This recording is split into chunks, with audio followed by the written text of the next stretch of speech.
Welcome, everyone. I'm Jane Floathy Ford, and I'm with Parents Helping Parents.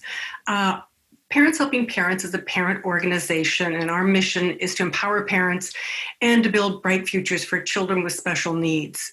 We've been doing that in San Jose, California since 1976. And I'm very pleased to introduce our presenter tonight, Michelle Garcia Winner. I've known her since the late 90s. Not only do I know her professionally, but I also knew her as a parent.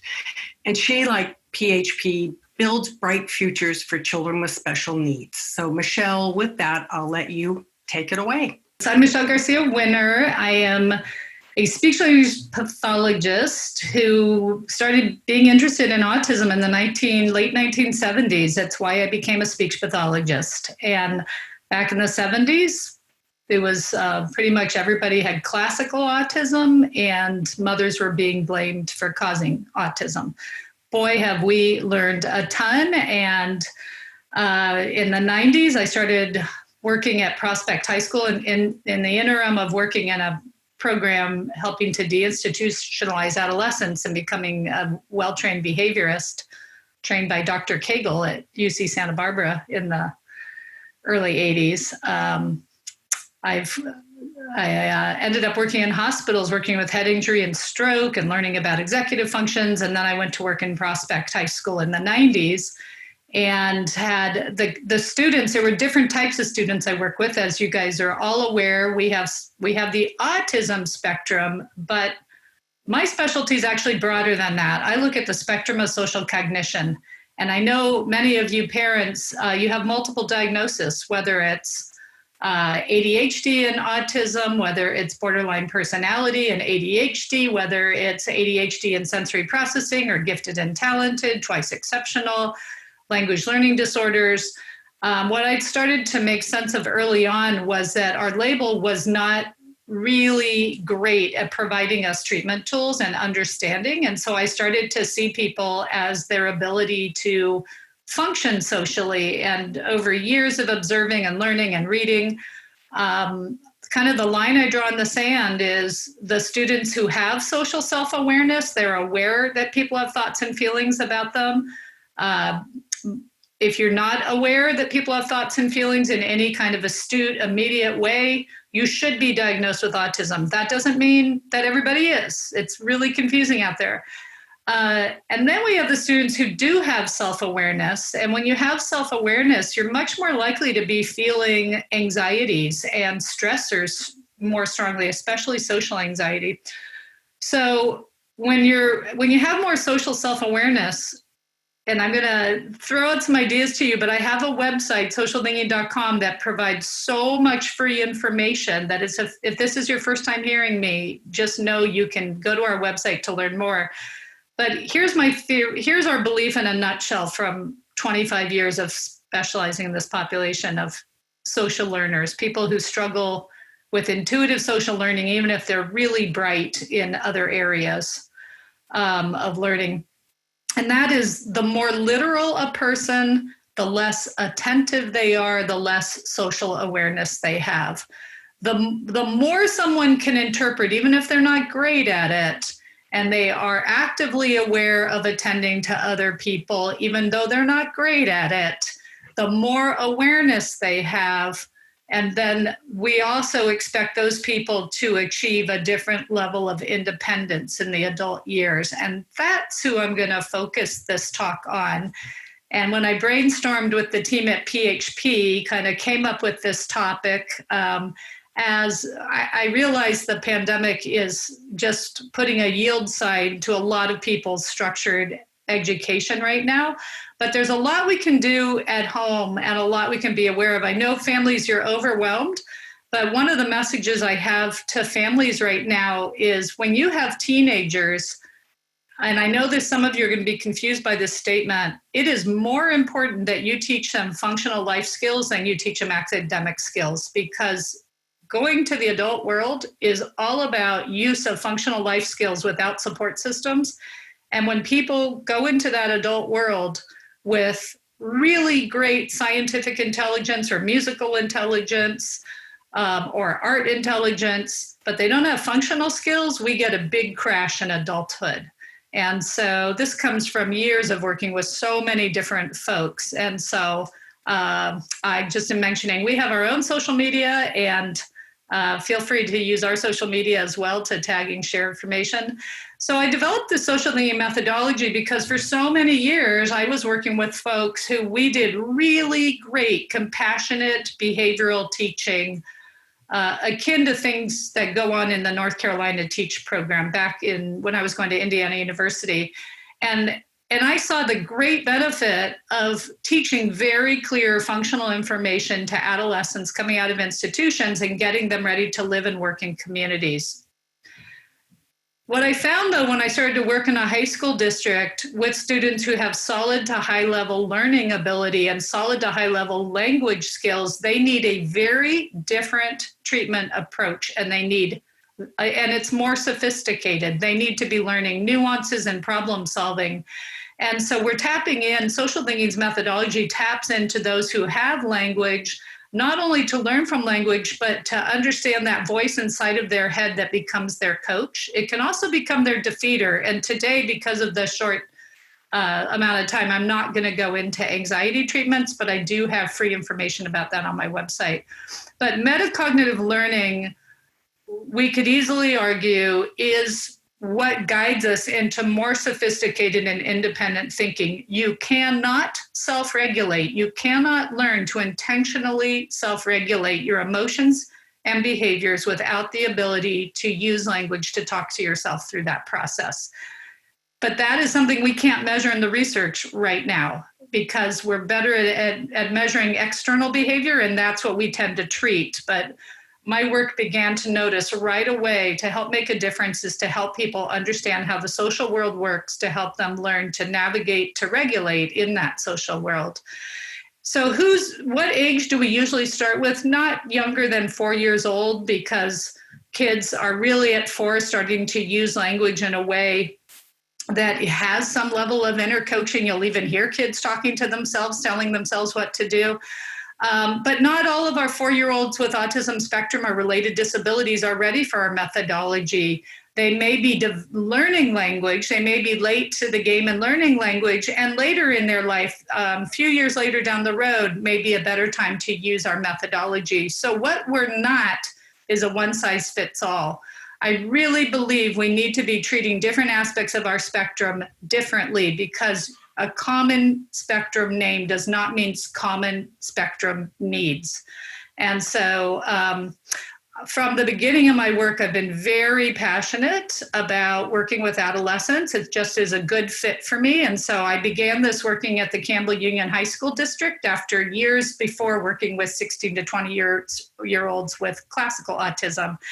And so the students that we're talking about today were not all the students I worked with at that time, but they are the ones with social self-awareness. And what I noticed was the kids who had self-awareness did not want me to work with them in high school. They hated social skills. Many of them hated the idea of they said they hated being with people, and they hated me. And it was like, wait, I thought I was good at teaching social skills. And I was. What I wasn't good at was teaching social competencies, the ability to engage our metacognitive discussion. So when I started talking to my kids about how the social world worked by using language such as think with your eyes to figure out, is there a group plan? Is your body in the group? Make smart guesses. We're going to use flexible thinking. Let's figure out if something's expected or unexpected. I became a more welcome presence because I was teaching them something they didn't know rather than expecting them to behave in a way that was not intuitive to them. And so my students really have been my best teachers. And I'm trying to figure out how to get these pictures out of the way for my screen. There it is. I'm going to shut me off. There we go. So my students have been my best teachers. I'm a big reader of the research, but I'm also a big listener to what's going on. To understand what's going on inside somebody's mind is to understand what's going on inside of their thinking and really listening to them. And so I describe our approach as being a deeper approach. Darn it, I thought I turned off my email. Sorry about the bings. It's a deeper approach because we avoid assumption. I'm working with, on my caseload right now, most of my clients are actually working in industry and all the big companies around here. I choose a handful of clients these days to work with, people with PhDs and working with the companies you all know. And it fascinates us that within 2 weeks of working with a new client who's a mature adult, they say, wow, if someone had taught this to me when I was 10 years old, what a difference it might have made in my life. And it makes a difference in their life as adults. And that's good news for parents, which is our kids never stop social emotional learning, just like you never have stopped social emotional learning. It is part of our learning that while we think of it intuitively, we also can learn about it metacognitively. Who of us as adults going through the pandemic have not been reading articles about how to help ourselves emotionally through this incredibly stressful time? It's not just people with autism who struggle with uncertainty. All of us do. And that's part of our more explicit social emotional learning. So, trying to figure out what's going on here with my computer. All right, so here's one of my first critical life skill I want to go over with you, and it's just defining independence. Rather than assuming our students know what independence is, you have to define what's independent. And I have so many students who go, I'm turning 18, the law says I'm independent. The law says that you can be arrested and your parents no longer have to bail you out. But being independent is not an age, it is an ability set. And so I've had fascinating experiences with incredibly gifted individuals who go to universities on big scholarships and are not succeeding because while they're good at one thing, they can't do a number of things. They think learning is just it's related to their special interest.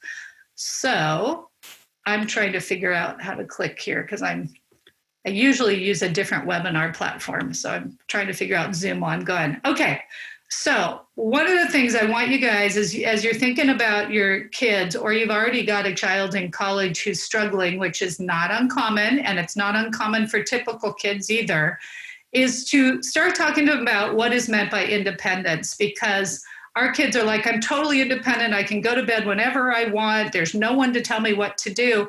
But if they're not making decisions for themselves that help them to follow their own goals, which triggers executive functioning, then they're not doing well. So here's what we see. No sleep schedules, no homeworks completed, no hygiene plan, no nutrition plan, and so depressed they can't, sorry about the typo there, they just can't function. As it's such a huge change for them. So Pam and I, my colleague, Dr. Pam Crook's been working with me for the last 13 years or 14 years. We started writing articles about this, and this is actually part of a free article we have on our website, but we created this graphic to show, kids go off to school and of course, they have this great opportunity to meet new people and or to stay in their rooms and game at 3 a.m. But if they're supposed to wake up at 9 a.m. or 8 a.m, that becomes a huge issue. So organizing sleep, nothing new to you guys, but boy, is it important to teach. And I'm going to talk to you in the next section about specifically some things to teach. Medication, obviously, if you're on medication, we've got to make sure before you graduate and leave home that you are also taking your own medication. And we don't start that right before you leave. We start that a couple of years early to be able to get them to be responsible. Nutrition management is big. I've worked with many students at university level who are eating out of vending machines because the way to get to nutrition in a university is to sit, if you're in a dorm, in a big cafeteria, and because of our guys' social anxiety, a lot of them won't go in that cafeteria. So trying to figure out how we manage nutrition, and that's going to buddy up with social as well. I've recently added also budgeting to that column. We left money and money management off that, so we put that nutrition and budgeting. And of course, exercising in terms of just movement, sitting on your computer 24 hours a day. These are not uncommon to you guys. But what this is a definition of what do we mean by independence. And hygiene is part of this because we've got relationships. Hygiene and relationships come together. They are important. I know the teenager that you're living with who is not taking a shower and telling you they don't care. But when they really want to start developing their own relationships, all of a sudden hygiene becomes something super important to care about. Planning what somebody wants to work on. Part of being independent is having goals and goal-oriented thinking. And to have a goal, you've got to do things. But our students struggle with making plans, and then many of them will talk a lot about their plans if they make them, but then they won't do their plans. So I put those at two different levels.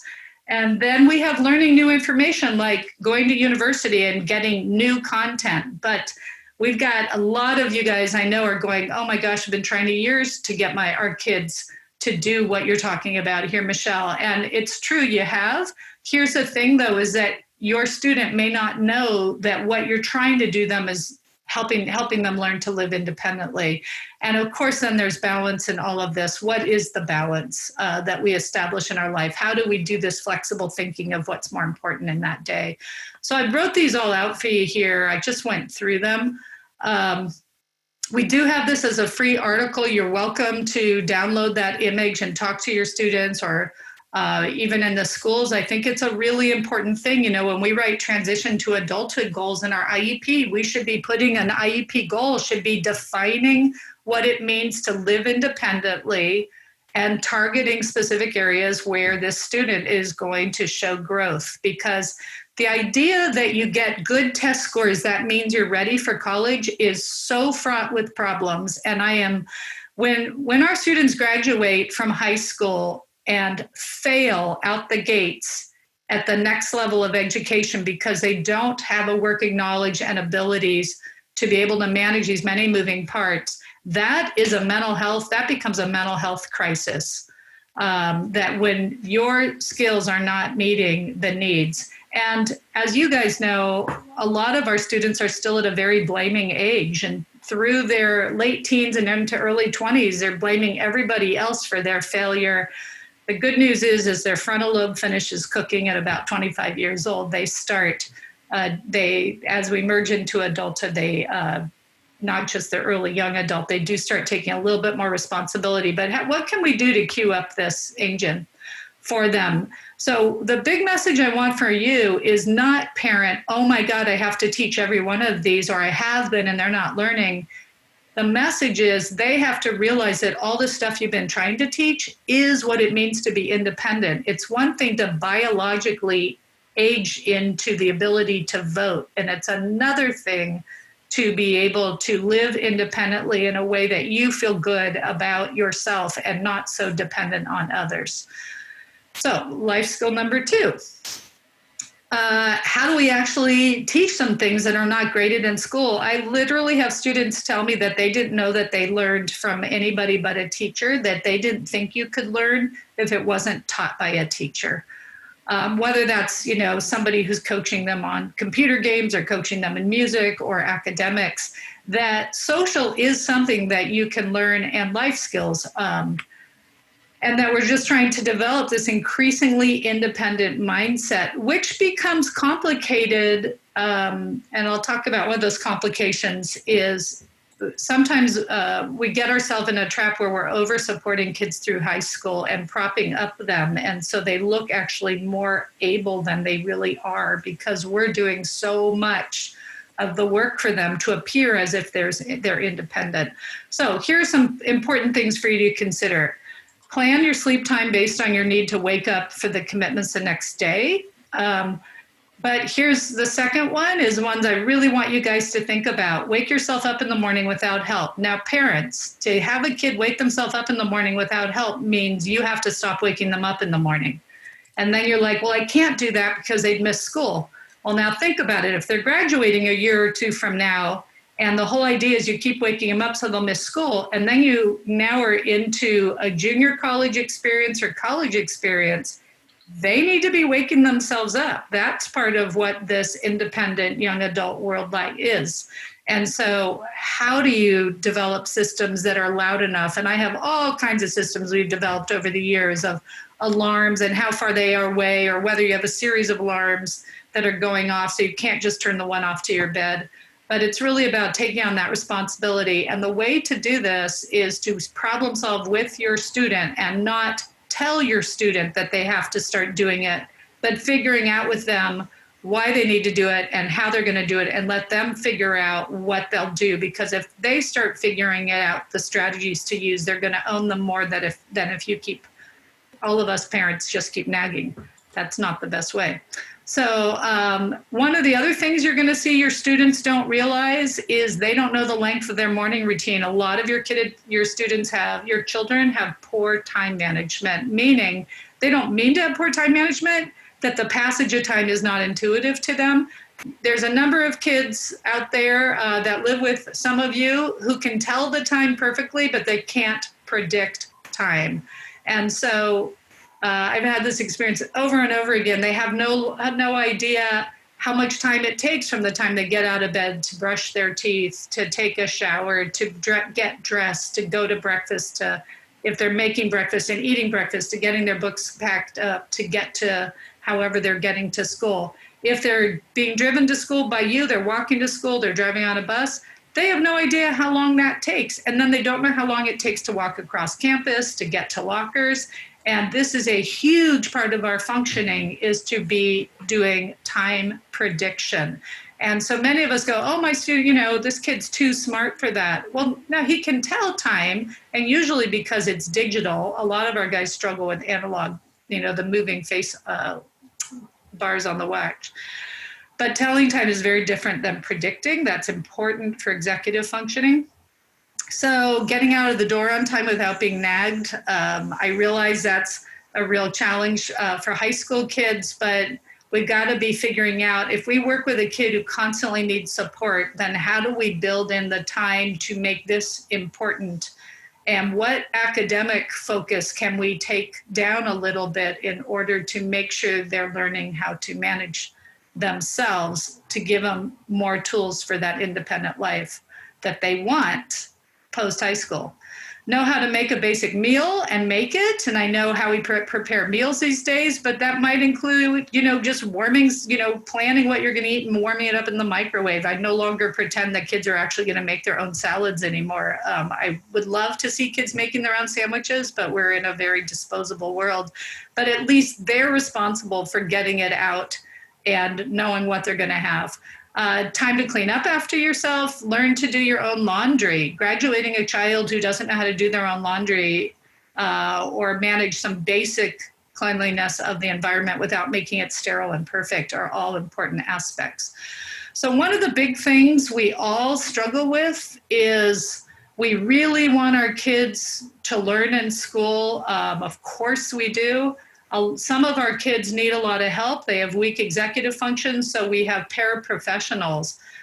If you want your child, if the plan is your child's going to be going off to junior college or universities and living that college experience, that we need to be able to cut back on the paraprofessional time during the final high school years to actually see how this child functions. To have a kid fully supported by a paraprofessional till the day he graduates is very likely meaning that this child's going to have a lot of problems in that if you're sending him to college. Going to job, I am a big fan of functional work environments for a lot of our kids, especially kids who hate, we have kids who hate academic learning, they hate being in a class, they hate homework. And then you say, what are you going to do? And they're like, I'm going to college. And I'm like, well, that's fascinating. I thought you hated school. And they go, well, everyone else is going, I'll go. But they don't have the self-management. So keep thinking about that self-management. Keep thinking about how to build it into IEPs. And remember out there that grades do not in any way guarantee success. Self-management is a far better predictor of one's success. So once you get into the adult world, I know we all get caught up in what's the kid's GPA and what college are they going to, or different people get caught up in different ways. I got caught up with it with my two neurotypical kids. And then once they get to college, you go, no one cares. No one cares what college they're in. No one cares what their GPA was. What we care about is, can they function? And do they have enough mental health resources to keep them feeling good about themselves through all the stress of transitioning to adulthood? Because it's a big leap out of your house into being on a junior college campus independently, without paraprofessionals, without IEP team supports, and without you being there.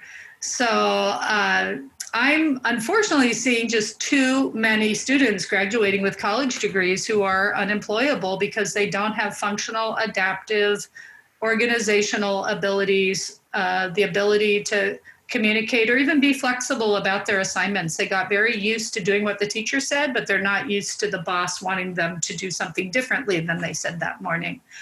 Critical life skill 3.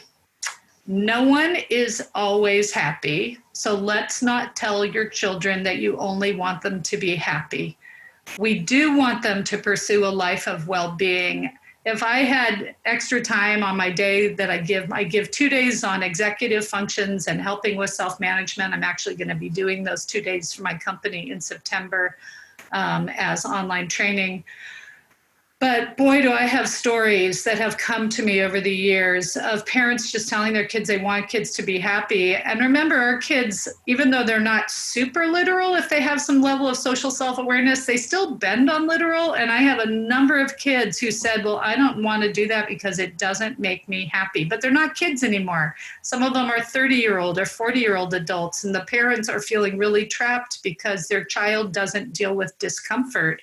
They feel like they always need to be happy.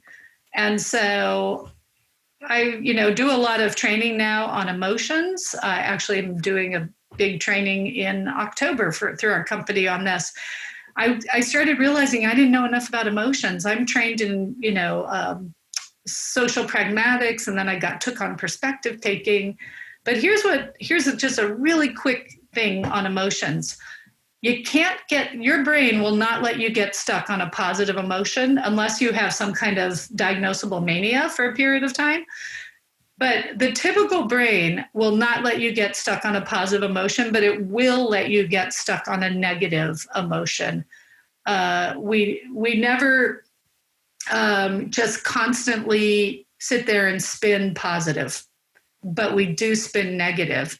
And we've got to be helping our students understand that emotions are constant. Feelings are constantly changing. How we call those feelings is what I call emotions. And that self-regulation is learning to self-regulate our feelings based on our goals. It's also regulating our behaviors. So I have this feelings and emotions scale. This is not available. I'm trying to think if it's available in any download. I don't think so, but we're about to come out with this. But just look at what we're trying to do here. What I started to do with the emotions research is really organize how we teach feelings. If you are a professional out there and you've bought a poster on feelings, you'll realize that we arbitrarily just post feelings in any order, like sad can be next to happy, which can be next to furious, which can be next to miserable, which can be next to ecstatic. And it's like, this is not really how our feelings work. They're not arbitrarily disorganized. The brain is much more detailed when it's feeling negative or upset, below the okay or fine line. And our brain is much more global, connecting one positive memory to the other. But think about your own life. When you get upset about something, you start talking about it in detail. When you feel happy, you start to go, I had a great day. We don't say, I had a great day because I woke up and traffic was great and all that, but we'll go, I had a bad day, traffic was awful. And so notice what our brain does. And as our brain goes into this more negative place, it's easier to get stuck on these negative feelings. The idea that if we teach someone they should be happy all the time, it doesn't allow a person to actually deal with these constantly shifting feelings between the somewhat positive to the somewhat negative, or feeling more negative or more positive. And that every day, if I take my mouse, our feelings, every one of us, we go up or down. Even during the pandemic, we're usually not just down here the entire time unless we're really, really stressed and depressed, really in a chronic way that needs mental health attention, that we may be frustrated or irritated or absolutely stressed, but then we have this really just little positive feel good moment. And then we may slip back down here, but then we're inspired by just reading the Instagram, channel. I don't know what you call those, the Instagram thing called Tank's Goodness. I don't know if you know it. It's called Tank's Goodness, and it's all good news. So I have that on my app because there's too many miserable things. And then I feel good about something I saw and thank goodness. And then we slide back down. That's how we work. And that allows for well-being. And if we allow for well-being, we allow for us to experience comforts up here in the positive emotion range and discomforts. But if we tell our kids we only want them to be happy, this can be incredibly stress producing. So make sure, know that language matters, and especially with language users who are interpreting at this nuance. Critical life skill number 4. I know I'm moving through these quickly. I know that you guys are going to have some questions, but I just want you guys to think about some things. Whenever I just want to go back to the happy thing, I've had so much experience. Like I could never have told you 25 years ago this list that I'm presenting now, but I've had so much experience with parents dealing with kids who are not doing well.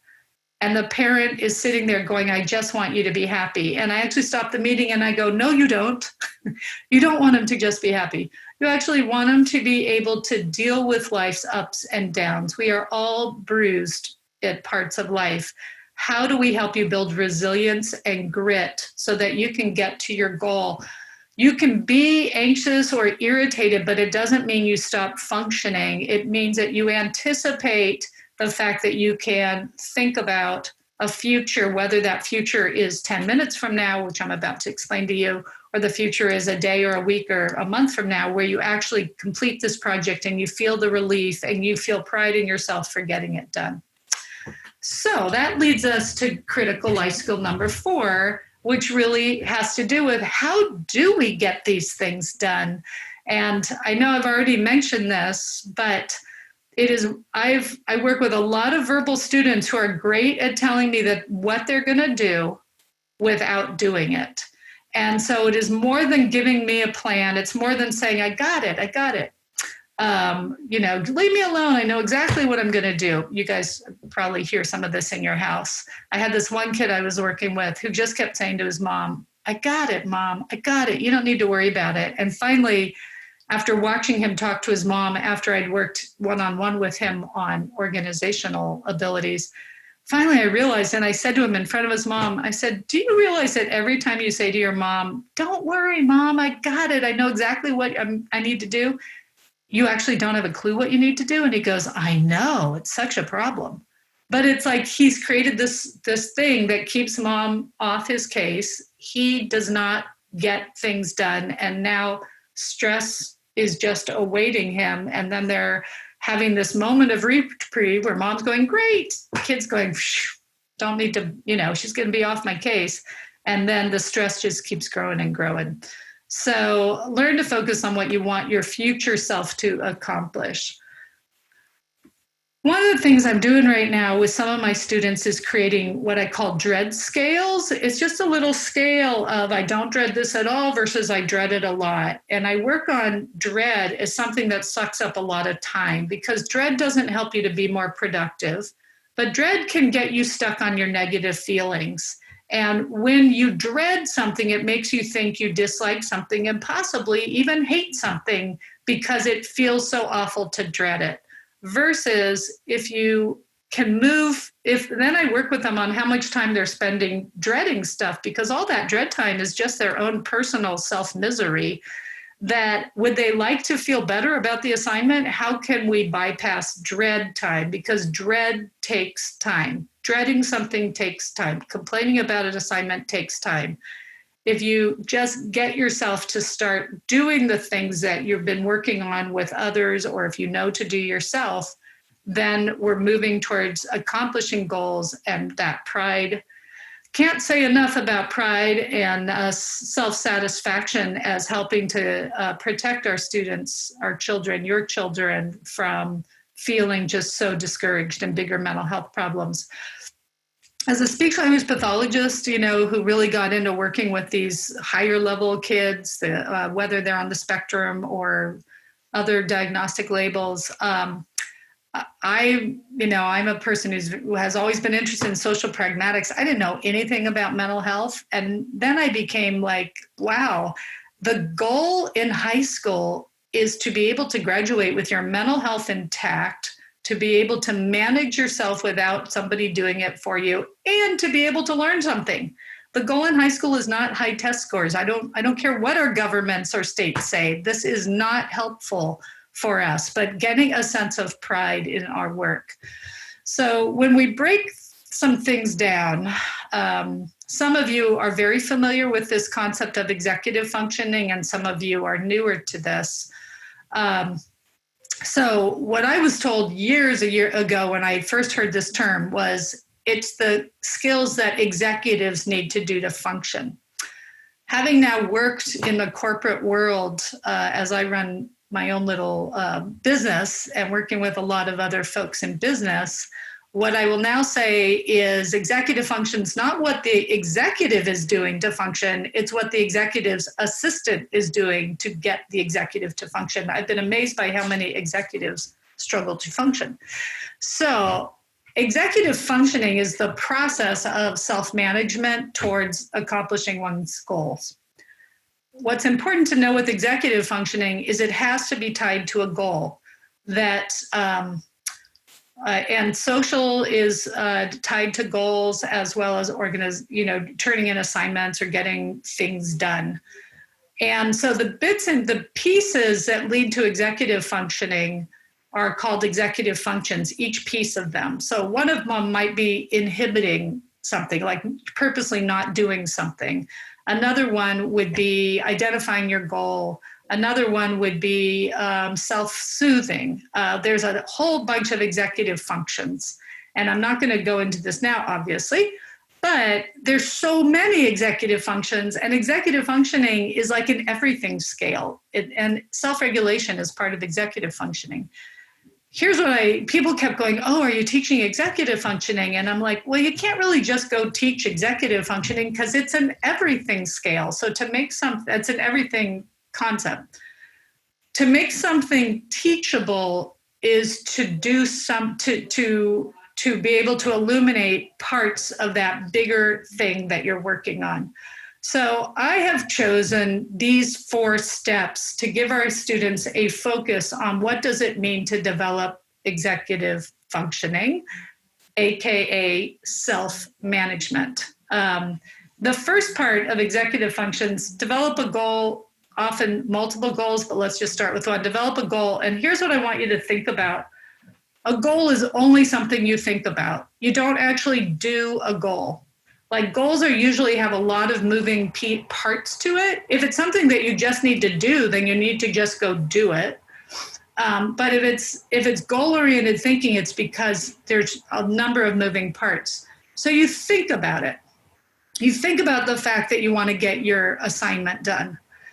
But now the second part is you have to create sequenced or parallel action plans. So what am I actually going to do? How many pieces do I need to do in actually to get this goal done? So that means you unpack the goal to figure out what needs to be done. And a lot of our kids struggle with that, as you guys could teach me. But a number of our kids, once we start giving them scaffolds and breaking it down, they start getting the idea of what they need to do. And like I said earlier, they will tell you now what they need to do. So they say they're fine, but they're not fine until they do the next step, which is even harder, which is self-regulate your behavior and your emotions in order to actually do the action plans to keep moving towards your goal. And this whole process requires flexible thinking. Goals shift, action plans, like all of a sudden you find out, oh, I can't get to the place I wanted to do my research. That part of the website is down. I need to rethink that. We wake up and we're just having a bad day. It's not because even the assignment was horrible. Now you've got to self-regulate your not feeling great and still get yourself to try to do decent work. So that's self-regulating behavior and emotions. So when I break it down to my students so they can see these parts, now we can start working on these different parts. But one of the big takeaways I had over the years was a goal is something you think about. And I've had college students, I ran a university group, and they're like, Michelle, this is ridiculous. If you got a goal, you're good. You don't have to do anything else. You're good. And I'm like, no, a goal is just something to think about. You have to figure out what you need to do to get to the goal. None of these kids were particularly successful in self-management. And they kept going, no, we're fine. We got a goal, leave us alone. And so that's what you're going to find with some of your kids is that just like we were defining independence, we got to define what does it mean to self-manage? What does it mean to actually function towards your own work? So here's one of the challenges that you guys, some of you are experiencing.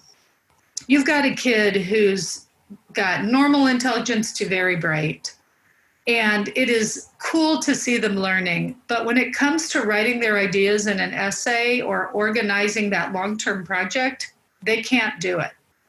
But we really want to showcase their brightness because it's our kids and we love them so much. So we just keep helping them and we end up being the person who develops the goal. We develop the action plans.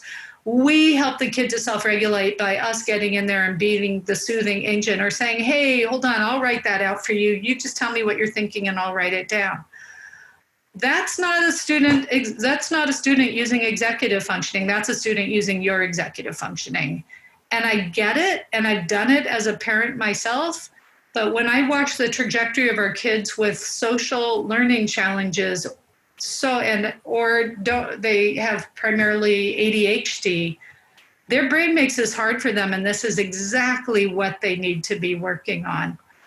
So I gave you a handout that explains this to break it open. At the bottom of it, I wrote about inner coach and self-defeating, and that's that metacognitive language inside of our brain. How do you coach yourself? That's step 3, is self-regulation. And that's very different from giving your kid a behavior plan with a reward system. One of the things a lot of us have talked about is, behind the scenes professionals, is as we see kids go off into the adult world, what we see are kids who can self-regulate without external rewards. Those are complete opposites of each other. To give someone an external reward for getting something done means they're working for that reward versus they're working for their internal reward of, I'm going to be relieved when it's done. I'm going to feel good. I will be proud of myself. When a kid can work for their own pride, you are moving in the right direction. And so when do we start fading off these external behavioral schedules and plans to get kids to learn how to take on their own self-regulation are big questions that I have. I also want to say I watch kids grow up. I follow kids for 20, 25 years now. I meet folks, later in there. I see them in their 20s and I follow them into their 40s. I've been, working with 40-year-olds and following them into their 70s. They will keep learning. And so parents, don't hit the panic button if your kid is not keeping up developmentally with everybody else. This is why you ended up getting them diagnosed. They're developmentally out of sync. It doesn't mean that they can't learn, but it does mean really critical elements that we don't spend a ton of time on with the typical kid need to be highlighted. And your IEPs need to be looking at this. So when they're saying your kid got a great score on a test, he doesn't need anything, I'm saying, well, testing removes all executive functioning. I talk really straight about all this. I don't work for anybody else. I have my own company so I can say what I really see out there and not what people want me to say so that we're protecting all these different systems. And I work really closely with schools, and many people in schools get this. But we've got to speak a different language to help our kids succeed in the world, and saying, look, he's so smart, he's doing fine, when this child is struggling with all of these levels of things I'm talking about today. That is not doing fine. And it means we have to come back and be able to explain what they're struggling with. So time management, I've already talked about, but let me give you a little visual on this. So some of you might be seeing some writing out there. It's pretty interesting. You'll see some articles in newspapers and magazines about our future self. So the way the brain works is whenever you have a goal, you're going to have to accomplish something in the future. And so we often do future thinking to motivate ourselves. Like right now, it's not fun. Like I had that today at work. I'm working on a new book, and it is not fun writing. The only way I get through this is imagining getting this thing eventually done. So we live in the moment. It's uncomfortable, but what keeps us comfortable is we're moving towards the plan of our future self. So here's what I saw. You guys can see this. I also have a free webinar on executive functioning on my website where I go through this again, but you'll see it here. See my little stick figure here? Here's what I see with a number of my clients, whether they're 10 years old, 14 years old, 24 years old, some of my 44-year-olds, that they keep saying, okay, okay, okay, but they keep walking into, the timeline keeps moving along towards the future, but the past doesn't change. So they don't do anything differently in the future. So their past is exactly the same story. They're not getting things done. They're not helping themselves to feel like they're succeeding. They're getting increasingly depressed because they're living in this moment. For us to succeed at something is to not to live in the moment. It's to imagine a future moment that is beyond this moment. It's the thing we think about, that goal, what we want to accomplish for ourselves. And then as we go into the future, we work on things that help us accomplish that goal. And every time we do something differently in the future, it also creates a different past for us, right? So if like I did today, I'd been putting this thing off, I had to edit, and I sat down for 4 hours. I had a meeting about it. I got it done. Now my past self is good for me. I got that done. Was it fun? No. Do I feel good about it? Yes. Am I relieved? Yeah. Have I got to the goal? Absolutely not. Tomorrow is a new day of having to do something differently tomorrow, so that my past always shows me I'm working on helping myself in the future. I hope this isn't too confusing for you, but just think about this in your own life. All the stuff I teach, think about yourself first. One of the ways our brain works is we remember our past experiences to help us imagine our future. We can remember things we've done well in the past to say, okay, I was able to do that. I can do that again. Here's a strategy I used then. I'll use that now. We also use our memories to go, hey, that wasn't working for me. Avoid that trap.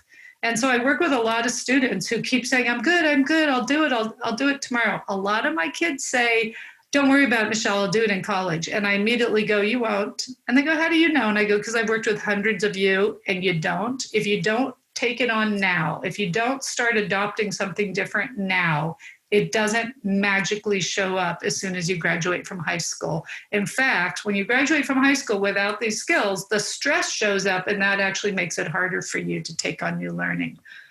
So I'm a real pragmatist. Maybe this is too direct for some of you guys, but I am about helping folks learn to problem solve their lives for them to live the life that they want.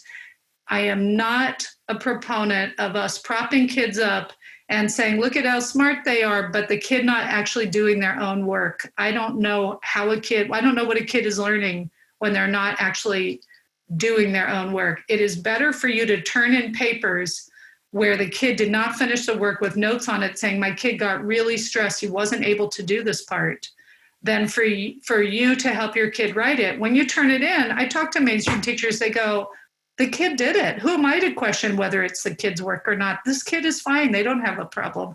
And I'm like, oh gosh, this kid has such a problem. So we're all in this together, trying to figure out where a kid functions. And parents, remember, you did nothing wrong if your child has these problems. This is neurologically based.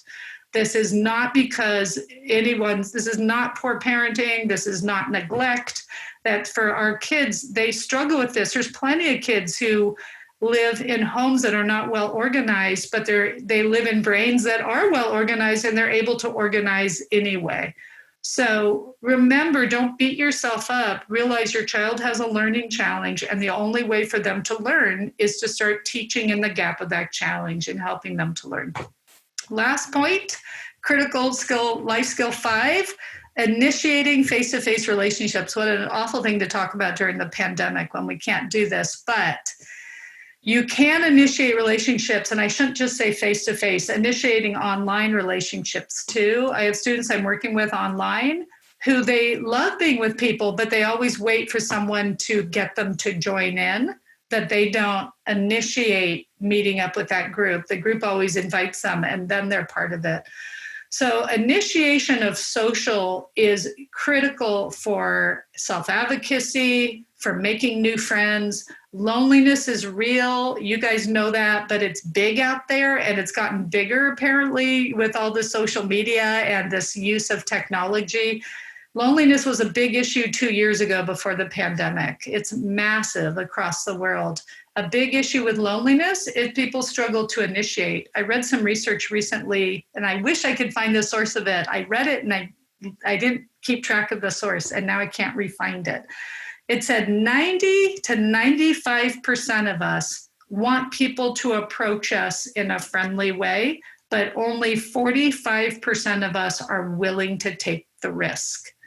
If 90 to 95% of us want people to approach us, it's not very risky to approach, just to even say hi to someone.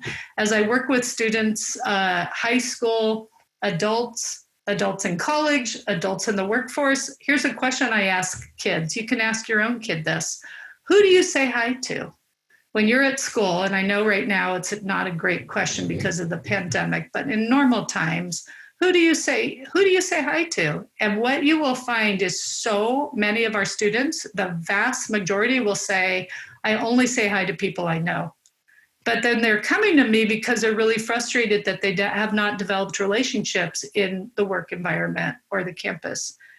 And so I go, okay, do you find any irony in that? That you want to make new friends, but you'll only say hi to people I know, And they go, yeah, it's too scary to say hi to someone I don't know. So then we have to look at, what is the risk in that? As I kind of wrap this up, I want families, think about the kid that you have, that your own child. And if you're a professional, talk about this to kids and learn from family members. A lot of our kids have made some really deep friendships from the time they were little. And actually, a lot of those friendships were made because the parents were best friends, or a teacher got these kids working together, that the kids actually didn't find their way to friendship on their own, but adults got in there and helped to pave the way for the friendship.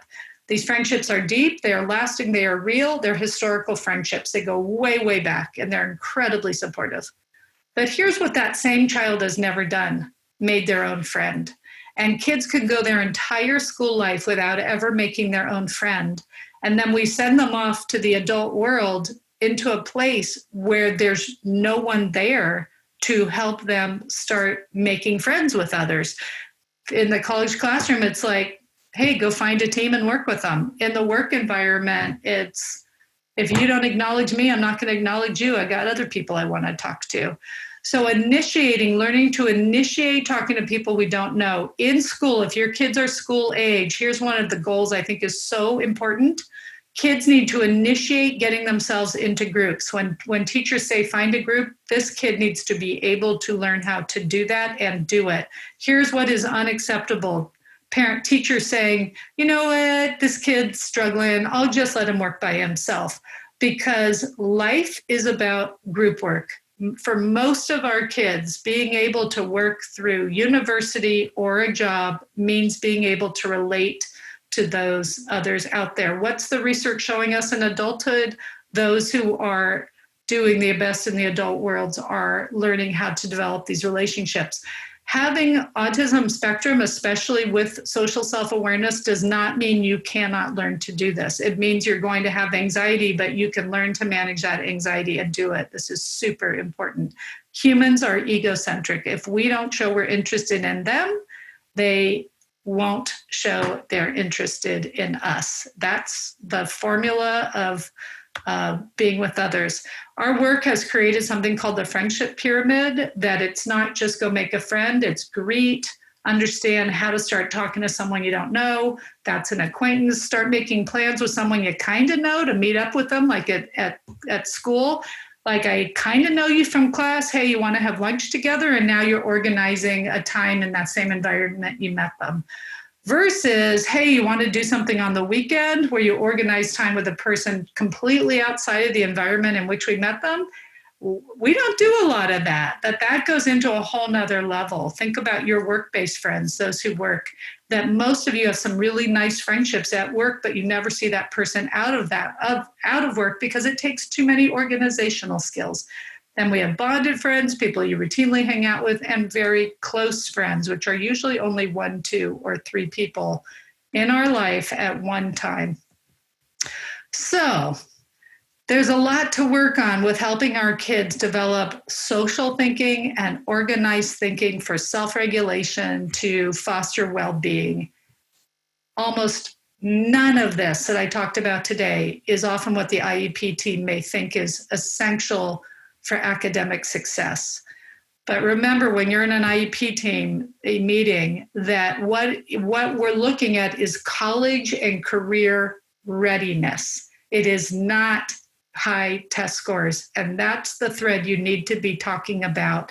Can my child manage their own belongings around a college campus? Can they initiate when they need to self-advocate or ask for help? And find that discussion of college and career readiness rather than good test scores means he'll succeed in college. That is not true. So with that, my colleague Pam and I wrote a book years ago, Socially Curious, Curiously Social. I've updated that. We talk about these relationships, anxiety, if you're interested. But on our website, we have so much free information, and we're just launching our own online training series. We started it last spring, been very successful, had big conferences this summer. So this is the first time that we've ever been able to provide a full year's schedule because we have no regional boundaries. And for parents and family members, non-professionals, we're giving everyone super discounted pandemic pricing, but it's $35 for 3.5 hours of training per course. So we've tried to make it as reasonable. So here's our fall series, a 2-part series, executive functions, 4-part series on power of emotions beyond self-regulation, understanding emotions and conversation and reading comprehension. Then we go into early learners in November. December, we have treatment decision-making tools. That emotion scale I showed you is one of 25 different frameworks we use to break things down. January, tweens and teens. February, the social academic connection and understanding how social cognition is so central to learning and not something that you just do on the playground. February 6th, we have a fascinating day on working with mature adults or understanding their learning. 4th and 5th are for elementary school, being a detective and superflex. April gets into learning our core social thinking, vocabulary, and strategies. May is about the dynamic assessment that I've created because I found standardized tests really don't capture what our kids' needs are for understanding social competencies. And May 15th, my colleague will talk about supporting evidence and tips for measuring these as goals. We also have on demand at any time. You can access a lot of courses in our e-learning series. All right, with that, ton of free stuff on our website. Check us out. And we actually have a free stuff portal that we started developing and putting together for the pandemic to just give a lot of tips and tools for online learning. Feel free to join our newsletter, which is free, and keep learning with us. Right now we have an article, the newsletter is going out, I think tomorrow, this month, and the article's on tips one of our therapists wrote about virtual learning for kids who have a little less self-awareness than the group we're talking about today. So with that, that brings me to question and answer time. Sorry if I just flooded you. This is my weakness, is I'm so passionate. I want you to get a real sense of bandwidth of what we've got to do with our kids. Michelle, thank you. Thank you so much. It's like old times listening to you, your words of wisdom. Michelle, there are so many questions. You hit so many topics. I think some of the ones that I'm hearing is, when do you initiate this? When should you start doing this kind of work? All right, great question. And that's a really good question, because I wanted to say I won't be able to answer any questions about a particular student. I don't know the student, and I don't want to mislead. And to actually understand a student is a lot of work of understanding who they are. So questions like this, excellent.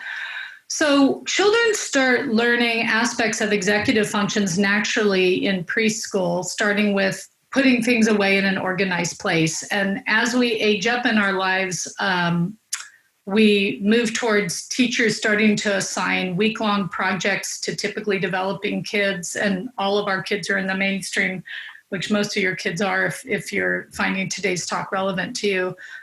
Starting in fourth grade, meaning the teacher saying, I'm not helping you so much, you're big kids, it's up to you to get this stuff done.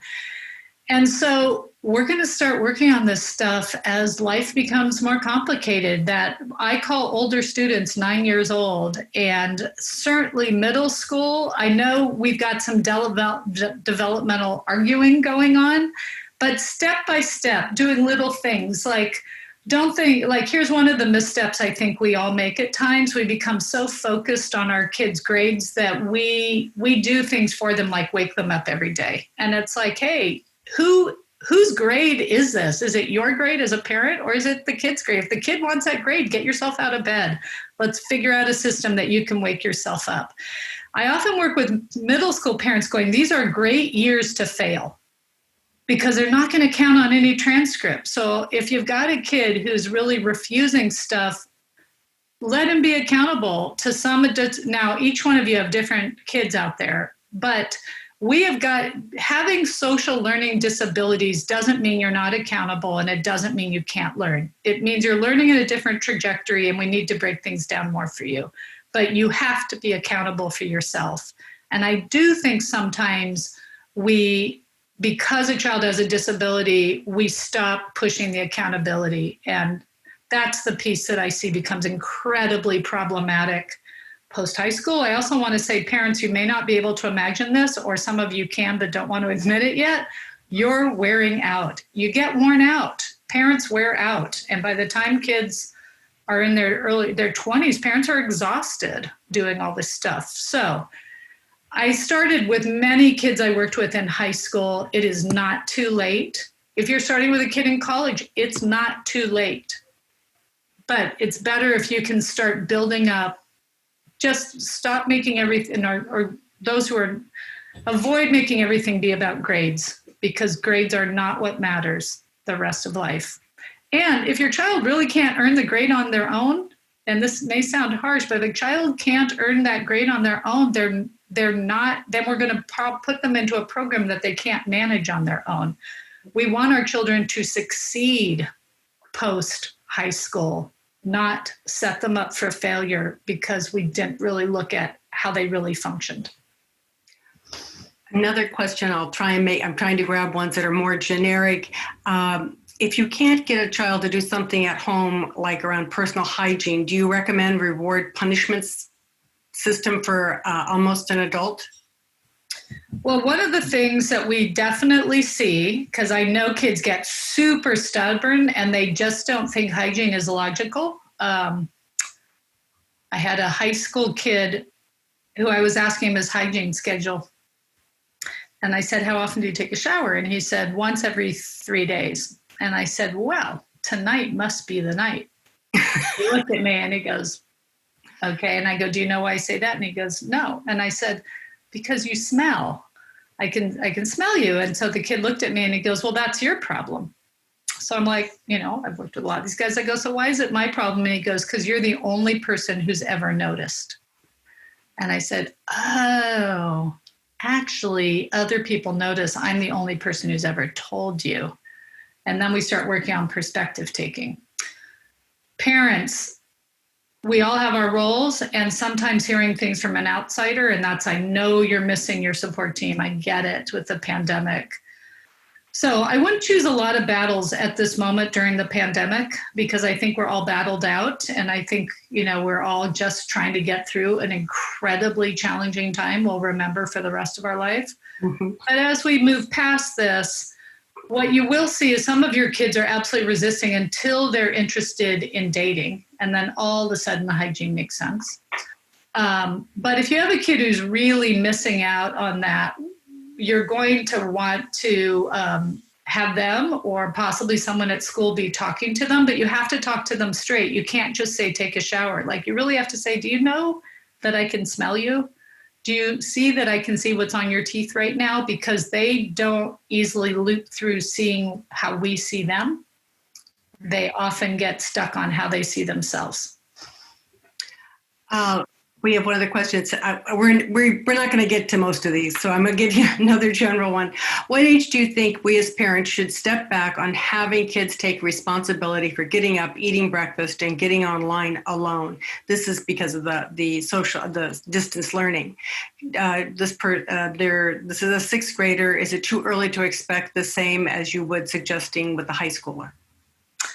I think I think right now with the pandemic, parents, I'm going to say we have all kinds of special permissions right now for you. We really talked about, should I just focus on the pandemic? I don't get to talk to you guys a lot, and decided to take on this bigger topic. Be kind to yourself right now through the pandemic. I think you could work with your kid on one thing they could take responsibility for. I also work with you on let your child know that you're tired too, and everyone's got to be helping each other out. So I wouldn't expect that whole stream that you talked about with a sixth grader who's not intuitively doing it. But you could pick one thing that perhaps they could work on. The other thing I think we can work with our kids on is not the reward, but the reward of being proud of yourself. And that's a question that I've been posing to some of my families, which is, can your child feel proud of themselves without you telling them that you're proud of them? Do they know what pride feels like? Can they start to understand that feeling good about something they accomplished feels good, and that's the ultimate reward? That might be something you guys talk about, like, there's so much I'm doing, but as you're aging up, every year of your life, you should be doing a little bit more for yourself, and you should be proud of yourself. And so rather, long ago, I kind of gave up reward points and started talking about proud points. Like, are you proud of yourself? Are you giving yourself that internal point? And how does that help you as you move forward?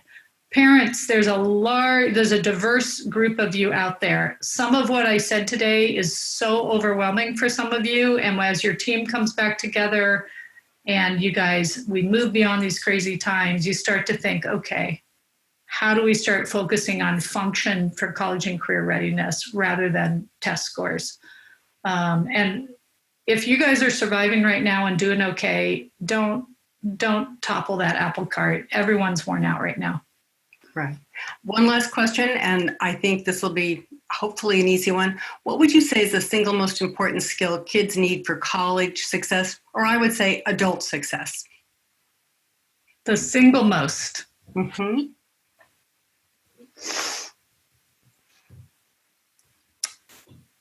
Boy, of that whole list. Okay, there's two different trajectories here. One is self-management. Like, if you got a goal, do you have a plan? I see some kids out there.